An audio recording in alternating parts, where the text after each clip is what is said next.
आज हम कानूनों के निर्वचन सब्जेक्ट के अंतर्गत शाब्दिक अथवा व्याकरणिक निर्वचन के बारे में डिस्कस करेंगे। यानी लिटरल और ग्रामेटिकल निर्वचन क्या है। शाब्दिक निर्वचन से तात्पर्य विधि के शब्दों को उसका साधारण एवं स्वाभाविक अर्थ प्रदान किया जाना चाहिए। यदि ऐसा अर्थ स्पष्ट एवं संदेहहीन हो तो किसी भी कानून के उपबंधों को प्रभाव दिया जाना चाहिए, भले ही उसका परिणाम कुछ भी हो। शाब्दिक निर्वचन के नियम के अनुसार विधानमंडल के आशय को निश्चित करने के लिए उसके द्वारा निर्मित कानून के प्रत्येक शब्द को व्याकरण के अनुसार अर्थ दिया जाना चाहिए। शाब्दिक निर्वचन से अभिप्राय यह है कि कानून के रूप में लिपिबद्ध किए गए विधि के शब्द ही विधानमंडल के आशय को ठीक ठीक प्रकट कर सकते हैं। शाब्दिक अथवा व्याकरणिक मूलक व्याख्या को दो शब्दावलियों में अभिव्यक्त किया गया है। पहला है लिट्रा लेजिस, दूसरा है लिट्रा स्क्रिप्टा। इन दोनों का जो अर्थ है अर्थात लिपिबद्ध किए गए वेद शब्द ही विधि के परिचायक होते हैं। लिपिबद्ध विधि में परिवर्तन करना न्यायालय की आधिकारिकता में नहीं है, अतः न्यायालय द्वारा मनमाने तौर पर शब्दों की व्याख्या नहीं की जा सकती। शाब्दिक निर्वचन के सिद्धांत का आधार यह है कि निर्वचन के सभी सिद्धांतों का एकमात्र उद्देश्य विधायिका का आशय ज्ञात करना, और चूंकि विधायिका अपने आशय को शब्दों के माध्यम से अभिव्यक्त करती है, अतः उन शब्दों का व्याकरणिक नियमों के आधार पर ही निर्वचन किया जाना चाहिए। शाब्दिक निर्वचन को सर्वाधिक सुरक्षित नियम कहा जाता है, क्योंकि विधायिका के उद्देश्य को केवल उन शब्दों के द्वारा ही जाना जा सकता है जिनके द्वारा उसने अपने आप को अभिव्यक्त किया है। यदि किसी कानून की भाषा स्पष्ट हो तो ऐसी दशा में न्यायालय का केवल ये कर्तव्य है कि वह उस भाषा को प्रभाव प्रदान करें, न कि उस निर्वचन के परिणामों को देखें। न्यायालय इस कार्य के लिए बाध्य है कि वह यथास्थिति विधि को प्रतिपादित करे, और यदि ऐसे निर्वचन से अप्रिय निष्कर्ष निकले तो उसका उपचार विधायिका पर छोड़े। प्रेमनाथ बनाम प्रेमनाथ के बाद में ये कहा गया कि किसी कानून की कमियों की पूर्ति करना या उन्हें सुधार करना न्यायालयों का कार्य नहीं है। किसी कानून के पीछे विधानमंडल का वास्तविक आशय क्या है, ये उन्हीं शब्दों से निश्चित किया जाना चाहिए जिसका कि उस कानून में प्रयोग किया गया है। अर्थात संसद के अधिनियमों के अर्थान्वयन के लिए आधारभूत नियम यह है कि उन्हें अधिनियमों में ही स्पष्ट किए गए आशय के अनुसार ही अर्थान्वित किया जाना चाहिए, यानी कि उसकी व्याख्या की जानी चाहिए। शाब्दिक निर्वचन का जो नियम है उसका मुख्य आधार ये है कि जो भी अधिनियम बनाए जाते हैं उनमें जो शब्द व्याकरण जो होती है उसी के अनुसार उसकी व्याख्या की जाती है। शाब्दिक निर्वचन को समझने के लिए हमें कुछ केस लॉ का सहारा लेना पड़ेगा, जिसमें से पहला केस है एसपी गुप्ता बनाम भारत संघ। 1982 का ये मामला है के बाद में संविधान के अनुच्छेद 222 के उपबंधों के अर्थान्वयन के संदर्भ में उच्चतम न्यायालय ने विनिश्चित किया कि चूंकि न्यायालय को विधान बनाने की शक्ति नहीं है, अतः वह किसी भी विधान का पुनर्लेखन का कार्य नहीं कर सकता। अनुच्छेद 222 में ये उपबंधित है कि राष्ट्रपति भारत के मुख्य न्यायाधीश से परामर्श करने के पश्चात ही किसी न्यायाधीश को एक उच्च न्यायालय से दूसरे उच्च न्यायालय में स्थानांतरण कर सकेगा।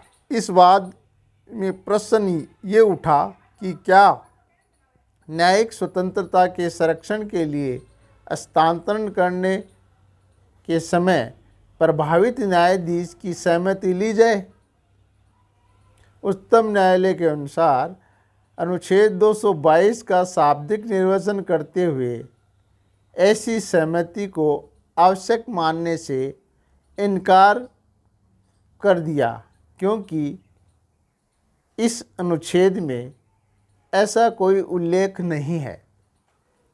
उसके बाद में जो मुख्य रूप से जो केस है वो है मकबूल हुसैन बनाम बम्बई राज्य। उसके बाद में रणजय सिंह बनाम बैजनाथ, रामावतार बनाम सहायक विक्रय कर अधिकारी, नगर पालिका मंडल बनाम राज्य परिवहन प्राधिकारी राजस्थान, रणजीत सिंह उडेसी बनाम महाराष्ट्र राज्य, मोतीपुर जमींदारी कंपनी प्राइवेट लिमिटेड बनाम बिहार राज्य, केरल राज्य बनाम मथाई वर्गीज, उत्तर प्रदेश बुधान यज्ञ समिति बनाम ब्रजकिशोर। इन सभी केसों में शाब्दिक निर्वचन की व्याख्या की गई है। इसके बाद में जो मुख्य रूप से अपन केस डिस्कस करेंगे वो है मकबूल हुसैन बनाम बम्बई राज्य।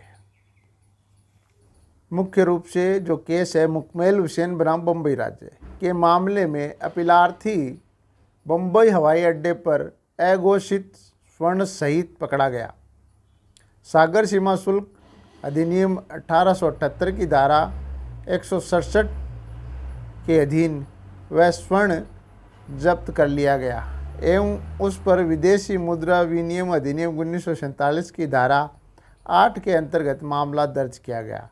उसने तर्क दिया कि स्वर्ण जब्ती करके उसे पहले ही दंडित किया जा चुका है, अतः 1947 अधिनियम के अंतर्गत उसका परीक्षण संविधान के आर्टिकल 20(2) के विपरीत है। उच्चतम न्यायालय ने इस तर्क को अमान्य करते हुए कहा कि सागर सीमा शुल्क अधिनियम के अंतर्गत की गई कार्रवाई प्रशासनिक कार्रवाई है, न कि न्यायिक कार्रवाई, अतः 1947 के अधीन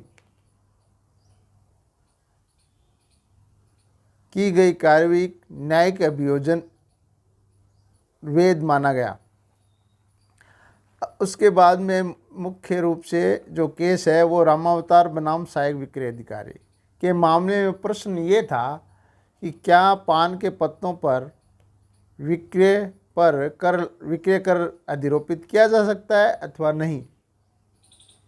अपीलार्थी ने यह तर्क दिया कि पान के पत्तों के विक्रय पर विक्रय कर अधिरोपित नहीं किया जा सकता, क्योंकि ये एक वेजिटेबल है जो कर योग्य नहीं है। अपीलार्थी ने केवल वेजिटेबल के शब्दकोशीय अर्थ पर अपना तर्क आधारित किया कि वेजिटेबल वह होता है जो पौधों या अपने भागों से संबंधित हो या उसमें सम्मिलित हो या उनसे निकाली जाए या उनसे प्राप्त हो। उच्चतम न्यायालय ने इस तरह को अस्वीकार करते हुए कहा कि जब स्वाभाविक एवं साधारण अर्थ स्पष्ट एवं संदेहहीन हो तो पान के पत्तों को शब्दकोश, तकनीकी अथवा वनस्पतीय शास्त्रीय अर्थ प्रदान नहीं किया जा सकता। प्रतिदिन प्रयोग में होने वाले शब्दों को उनके लोकप्रिय अर्थ में ही समझा जाना चाहिए, जिस अर्थ में उन्हें आम लोग समझते हैं। अतः पान का पत्ता वेजिटेबल नहीं है और उसका विक्रय पर विक्रय कर उचित है। दूसरा केस है नगरपालिका मंडल बनाम राज्य परिवहन अधिकारी राजस्थान के मामले में परिसीमा अधिनियम से संबंधित कानून को निर्वचित करते समय साम्य को ध्यान में नहीं रखा जाता। अतः स्पष्ट है कि व्याकरणिक अर्थ ही प्रभावी होगा। इस मामले में क्षेत्रीय परिवहन अधिकारी द्वारा बस स्टैंड के स्थान बदलने के संदर्भ में 30 दिन के भीतर इस आदेश के विरुद्ध राज्य परिवहन अधिकारी के पास आवेदन करने की सीमा थी। न्यायालय ने इस तर्क को मानने से इनकार कर दिया कि क्षेत्रीय अधिकारी के आदेश के बारे में ज्ञान होने के पश्चात 30 दिन के भीतर आवेदन प्रस्तुत कर दिया गया। उत्तर प्रदेश बुधान यज्ञ समिति विराम ब्रजकिशोर के मामले में उत्तर प्रदेश बुधान यज्ञ अधिनियम 1953 में प्रयुक्त शब्द भूमिहीन व्यक्ति की व्याख्या की गई। निर्णय दिया कि भूमिहीन व्यक्ति को इस अधिनियम के संदर्भ में शब्दकोश का अर्थ नहीं दिया जा सकता। दूसरे शब्दों में भूमिहीन व्यक्ति इस संदर्भ में भूमिहीन किसान के रूप में ही समझा जाना चाहिए। ये अभिव्यक्ति इस अधिनियम के सभी स्थानों पर प्रचलित हुई। इसे उन कृषि मजदूरों के रूप में समझा गया जिनकी जीविका का मुख्य स्रोत कृषि है, परंतु जिसके पास स्वयं की कोई भूमि नहीं है अथवा राज्य अभिलेखों में उनके नामों में कोई कृषि भूमि अभिलिखित नहीं है। एक केस है पप्पू स्वीट एंड बिस्किट बनाम कमिश्नर ऑफ ट्रेड टैक्स के मामले में अपीलार्थी ने तर्क दिया कि शब्दकोश के आधार पर टॉफ़ी माने स्वीट मीट एक मिठाई है, अतः इस पर टैक्स नहीं लगाया जा सकता। सुप्रीम कोर्ट ने इस तर्क को नहीं माना और कहा कि टॉफ़ी मिठाई की दुकान पर नहीं बिकती है, न ही लोग उसे मिठाई के रूप में खरीदते हैं। अतः प्रतिदिन प्रयोग होने वाले शब्दों का निर्वचन उसके सामान्य और स्वाभाविक अर्थ में ही समझा जाना चाहिए। निष्कर्ष रूप में हम कह सकते हैं कि न्यायालय का मुख्य कार्य विधानमंडल के आशय को स्पष्ट करना। जब विधि की भाषा स्पष्ट एवं संदेह रहित है तथा उसका एक ही स्वाभाविक अर्थ निकलता है, वहाँ न्यायालय को उसमें छिपे दूसरे अर्थ का पता लगाने का प्रयास नहीं करना चाहिए। विधि के सामान्य शब्दों को साधारण भाव एवं लोकप्रिय अर्थ में ही स्वीकार करना चाहिए तथा ऐसा करते समय परिणामों की चिंता नहीं करनी चाहिए।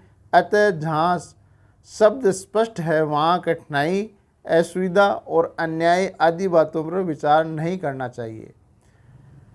प्रतिदिन प्रयोग होने वाले शब्दों को उनके प्रचलित एवं स्वाभाविक अर्थ में समझा जाना चाहिए। तीसरा निष्कर्ष है व्यापारिक शब्दों का वही अर्थ लगाना चाहिए जो व्यापार जगत में प्रचलित है। तकनीकी शब्दों की व्याख्या विधानमंडल के आशय को ध्यान में रखते हुए तकनीकी अर्थ में करना चाहिए। इस प्रकार आज हमने निर्वचन के सिद्धांत, शाब्दिक निर्वचन के बारे में डिस्कस किया। धन्यवाद।